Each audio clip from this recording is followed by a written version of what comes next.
എല്ലാവർക്കും നമസ്കാരം. നമ്മുടെ പുതിയൊരു വീഡിയോയിലേക്ക് സ്വാഗതം കേട്ടോ. അപ്പോൾ നമ്മുടെ ഇന്നത്തെ യാത്ര എന്ന് പറയുന്നത് കർക്കിടക മാസത്തിലെ നാലമ്പല ദർശനം തന്നെയാണ്. അപ്പോൾ ഇന്ന് നമ്മൾ പോകുന്നത് പിറവം ഭാഗത്തോട്ടാണ് കേട്ടോ. നമ്മൾക്ക് എറണാകുളത്ത് നിന്ന് ഏറ്റവും എളുപ്പം പെട്ടെന്ന് നമുക്ക് പോയി വരാൻ പറ്റുന്നത് പിറവത്തുള്ള നാലമ്പല ദർശനം തന്നെയാണ്. അപ്പോൾ നമ്മൾ ഇന്ന് വൈകുന്നേരം ഒരു 4 മണിയൊക്കെ ആയപ്പോഴാണ് കേട്ടോ നമ്മൾ വീട്ടിൽ നിന്ന് ഇറങ്ങിയത്. നമ്മൾ അടുത്തുള്ള ചേച്ചിമാരൊക്കെ ആയിട്ട് ഒരു ഗ്രൂപ്പായിട്ട് തന്നെയാണ് നമ്മൾ പോകുന്നത് കേട്ടോ. അപ്പോൾ പിറവം ഭാഗത്ത് മാമലശ്ശേരി എന്ന സ്ഥലത്തുള്ള ശ്രീരാമസ്വാമി ക്ഷേത്രത്തിലേക്കാണ് കേട്ടോ നമ്മൾ പോകുന്നത്. കറക്റ്റ് പറയുകയാണെങ്കിൽ രാമമംഗലം ഗ്രാമപഞ്ചായത്തിലാണ് നമ്മുടെ മാമലശ്ശേരി ശ്രീരാമസ്വാമി ക്ഷേത്രം സ്ഥിതി ചെയ്യുന്നത് കേട്ടോ. എറണാകുളം ജില്ലയിലെ ഏറ്റവും പഴക്കം ചെന്ന ഒരു അമ്പലം കൂടിയാണ് നമ്മുടെ മാമലശ്ശേരി ശ്രീരാമസ്വാമി ക്ഷേത്രം കേട്ടോ. ഇവിടുത്തെ പ്രതിഷ്ഠയിൽ ഏറ്റവും പ്രതിഷ്ഠയുടെ ഒരു വിശ്വാസം എന്ന് പറയുന്നത് സീതാദേവി വിരഹയായി വനത്തിൽ സ്ഥിതി ചെയ്യുന്ന സങ്കല്പത്തിലുള്ള ശ്രീരാമ പ്രതിഷ്ഠയാണ് ഇവിടെ ഉള്ളത് കേട്ടോ. അപ്പോൾ നമ്മൾ അവിടെ എത്തി, നമ്മൾ അകത്ത് കയറി തൊഴുകയൊക്കെ ചെയ്തു കേട്ടോ. നല്ല ദർശനമായിരുന്നു. അധികം തിരക്കുകളോ കാര്യങ്ങളോ ഒന്നും തന്നെ നമുക്ക് ബുദ്ധിമുട്ടുകളൊന്നും ഉണ്ടായില്ല വൈകുന്നേരം ആയതുകൊണ്ട്.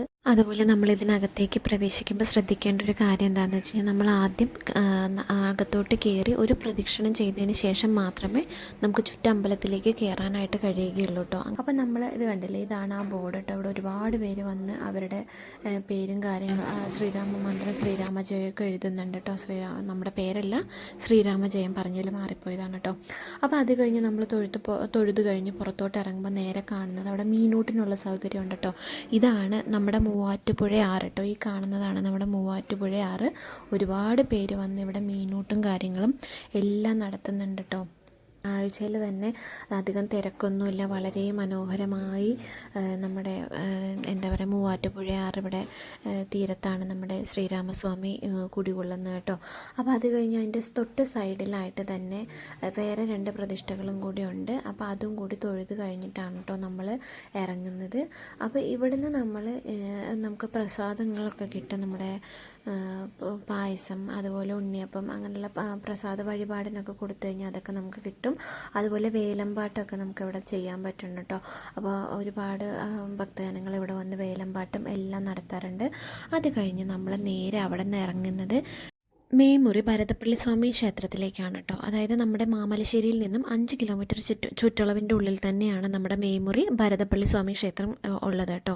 അപ്പോൾ ഇവിടുത്തെ ഒരു ഐതിഹ്യം എന്ന് പറയുന്നത് സീതാദേവി അന്വേഷിച്ച് ശ്രീരാമൻ വനത്തിലേക്ക് പോയ ശേഷം ഭരതനും ശത്രുഘ്നനും അവരെ തേടി വരികയും യാത്രാമധ്യേ ശത്രുഘ്നനും വഴി തെറ്റി പിരിയുകയുണ്ടായി. അങ്ങനെ ഭരതൻ അവിടെ താമസിക്കുകയുണ്ടായി എന്നാണ് പറയപ്പെടുന്നത്.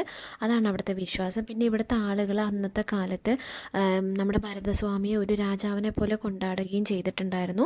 അതുകൊണ്ടാണ് ഇവിടുത്തെ വിഗ്രഹത്തിന് ഒരു രാജാവിൻ്റെ ഭാവം എന്നുമാണ് അവിടെ പറയപ്പെടുന്നത് കേട്ടോ. അങ്ങനെ ഞാൻ അവിടെ അയ്യപ്പസ്വാമിക്ക് എള്ളുതിരിയും കത്തിച്ച്, പിന്നെ ഇവിടുത്തെ പ്രധാന ഒരു വഴിപാടെന്ന് പറയുന്നത് ഭഗവാന് പാതുകങ്ങൾ പൂജിച്ച് നമ്മുടെ കാര്യസിദ്ധിക്ക് വേണ്ടി അർപ്പിക്കുക എന്നുള്ളതാണ്. അതുകൂടെ ഒരു മരുന്ന് അവിടെ നിന്ന് കിട്ടുന്നുണ്ട്, സ്വർണ്ണം മരുന്ന് അങ്ങനെ എന്തോ ആണ് കേട്ടോ അവർ പറഞ്ഞു തന്നത്. തുളസിയില ചേർത്ത് കഴിക്കണം എന്നാണ് കേട്ടോ അവിടുത്തെ ഐതിഹ്യം.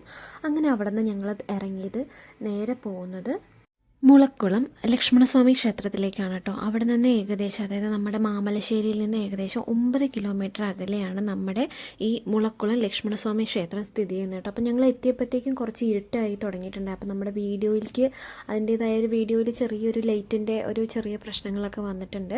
പക്ഷേ എന്നാലും കഴിയുന്നത് പോലെ ഞാൻ വീഡിയോ എടുത്തിട്ടുണ്ട് കേട്ടോ. അപ്പോൾ ഇവിടുത്തെ പ്രധാന പ്രതിഷ്ഠ എന്ന് പറയുന്നത് ലക്ഷ്മണസ്വാമിയാണ്. അതുകൂടാതെ കിരാതമൂർത്തി, അതായത് ശിവൻ, അയ്യപ്പനാണ് കേട്ടോ ഇവിടുത്തെ ഉപദേവതകൾ. അതുകൂടാതെ ഇവിടുത്തെ പ്രധാന വഴിപാടെന്ന് പറയുന്നത് ചന്ദനം ചേർത്ത് ലക്ഷ്മണനാരായണ പൂജ, പാൽപ്പായസം, ചുറ്റുവിളക്ക്, ഗണപതി ഹോമം, ഇതാണ് കേട്ടോ ഇവിടുത്തെ പ്രധാന വഴിപാട്. അത് കഴിഞ്ഞ് ഞങ്ങൾ അവിടെ നിന്ന് നേരെ ഇറങ്ങിയിട്ട് നേരെ പോയത് നെടുങ്ങാട്ട് ശത്രുഘ്നസ്വാമി ക്ഷേത്രത്തിലേക്കാണ് കേട്ടോ.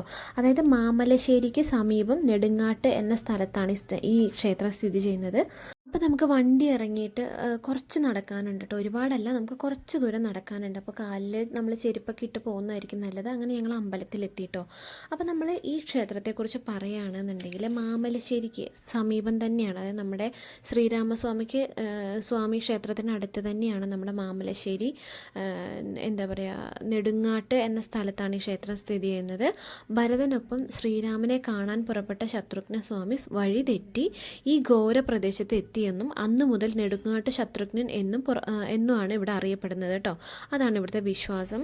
അതുമാത്രമല്ല ഇവിടുത്തെ പ്രധാന വഴിപാടെന്ന് പറയണത് ചക്രം സമർപ്പിക്കലാണ് കേട്ടോ. സുദർശന ഹോമം, ചമയവിളക്ക്, എള്ളെണ്ണ അഭിഷേകം, നാളികേരം ഉടയ്ക്കൽ, ഇതൊക്കെയാണ് കേട്ടോ ഇവിടുത്തെ പ്രധാന വഴിപാട് എന്ന് പറയണത്. അങ്ങനെ ഞങ്ങൾക്ക് അവിടെ നല്ലൊരു ദർശനം തന്നെയായിരുന്നു കേട്ടോ കിട്ടിയത്. സന്ധ്യാനേരത്ത് പോയതുകൊണ്ട് തന്നെ നമുക്ക് തിരക്കൊന്നും ഉണ്ടായില്ല. പിന്നെ അവിടെ നിന്ന് നമ്മൾ നേരെ ഇറങ്ങി വീണ്ടും നമ്മൾ ശ്രീരാമസ്വാമി ക്ഷേത്രത്തിലേക്ക് പോയി. അവിടെ വൈകിട്ട് കഞ്ഞിയും എല്ലാം ഉണ്ടായിരുന്നു കേട്ടോ. അപ്പോൾ അതെല്ലാം കഴിച്ചിട്ടാണ് നമ്മൾ ഇറങ്ങിയത്. ഇത് നാളത്തേക്കുള്ള കപ്പ പുഴുങ്ങാനായിട്ട് അവർ നേരാക്കി വെച്ചിരിക്കുന്നതാണ് കേട്ടോ. അപ്പം നമ്മുടെ ഇന്നത്തെ വീഡിയോ ഇത്രയേ ഉള്ളൂ. തെറ്റുകളും കുറ്റങ്ങളും ഒക്കെ ഉണ്ടെങ്കിൽ എല്ലാവരും ക്ഷമിക്കുമെന്ന് വിശ്വസിക്കുന്നു. രാമായണം മുഴുവൻ വായിച്ചതിൻ്റെ ഫലം ഈ നാലമ്പല ദർശനത്തിലൂടെ ഉണ്ടാകുമെന്നാണ് വിശ്വാസം. അപ്പോൾ നമ്മുടെ ഇന്നത്തെ വീഡിയോ എല്ലാവർക്കും ഇഷ്ടപ്പെട്ടു എന്ന് വിശ്വസിക്കുന്നു. ഇഷ്ടപ്പെട്ടിട്ടുണ്ടെങ്കിൽ എല്ലാവരും നമ്മുടെ ചാനലൊന്ന് സബ്സ്ക്രൈബ് ചെയ്ത് നമ്മുടെ കൂടെ കൂടണേ. അപ്പോൾ എല്ലാവർക്കും നല്ലൊരു രാമായണ മാസം ആവട്ടെ. എല്ലാവർക്കും ഭഗവാന്റെ അനുഗ്രഹങ്ങൾ ഉണ്ടാവട്ടെ എന്ന് ആത്മാർത്ഥമായിട്ട് പ്രാർത്ഥിക്കുന്നു. അപ്പോൾ നമുക്ക് അടുത്തൊരു വീഡിയോയിൽ നമുക്ക് വീണ്ടും കാണാം.